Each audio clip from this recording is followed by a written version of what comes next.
Salam sepak bola ya.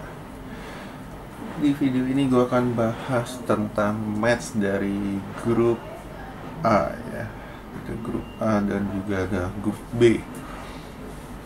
Nah, grup B sebenarnya yang pertama Finland Rusia ini nggak terlalu penting ya.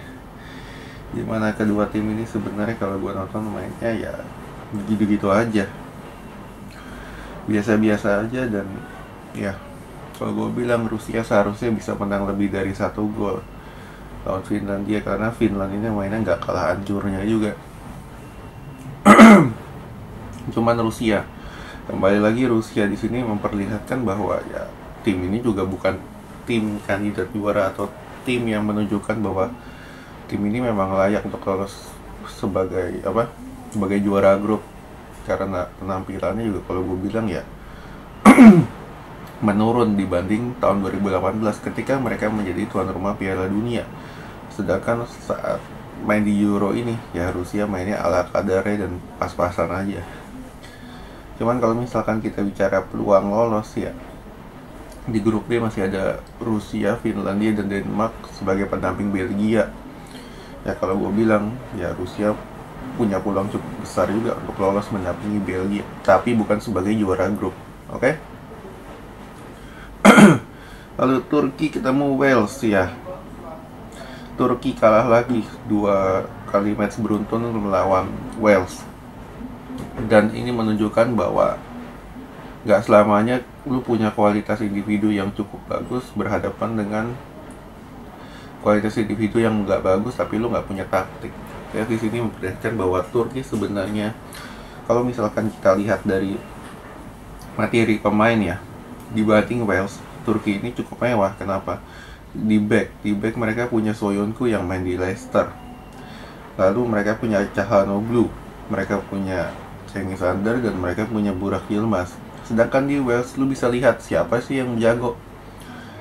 Ya mungkin kalau misalkan kategori bintang ya mungkin Gareth Bale doang, itu pun sekarang sudah menurun. Ramsey itu katronya minta ampun selain satu golnya itu. Daniel James lu bisa lihat bahwa pemain ini cuma bisa lari sprint lurus, nggak bisa gocek. Nah, inilah yang memperlihatkan bahwa sebetulnya yang pertama pengalaman juga berbicara, karena para pemain Wales ini cukup lebih berpengalaman berlaga di laga-laga penting. Nah, selain itu untuk pemain Turki nggak punya pengalaman karena mayoritas pemain baru, ditambah pelatihnya pun juga baru, jadi istilahnya mereka nggak tahu mau main kayak gimana.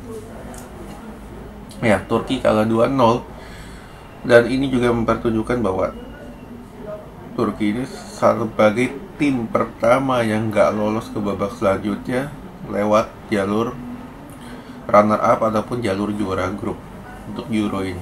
Oke? Lalu kita ke Italia lawan Swiss di grup A. Italia menang 3-0 lawan Swiss.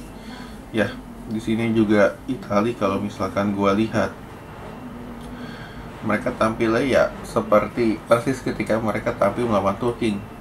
Bermain bagus, bermain cepat, sabar, dan nggak mengandalkan 1-2 pemain tapi mengandalkan 11 pemain. Dan ini memperlihatkan bahwa Italia yang sekarang adalah Italia yang bermain lebih menyerang, Italia yang bermain lebih sabar dan lebih dewasa.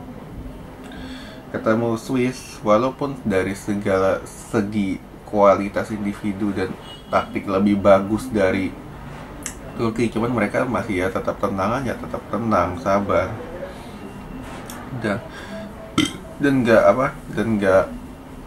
nggak grogian lah ketika mereka harus berhadapan dengan tim yang kualitas individunya satu level di atas tim yang mereka kalahkan sebelumnya.